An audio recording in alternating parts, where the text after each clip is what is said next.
என் மதுரை வீரனுக்கு என்னுடைய மாமனுக்கு தேக்குமர தேகமடி அம்மா அம்மா.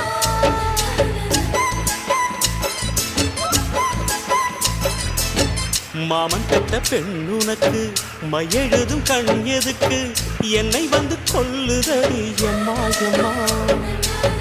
ஆத்திலே நான் குளிச்சேன் ஆசையா நீ புடிச்சேன் தோளத்தான் நீ புடிச்சேன் சொர்க்கத்தை நான் புடிச்சேன். அடடா ஒரு அங்குலம் அங்குலமாக நீ ஆசையில் முத்தங்கள் போட அதை என்னென்னு சொல்லுவேன் எப்படி சொல்லுவேன் நானே.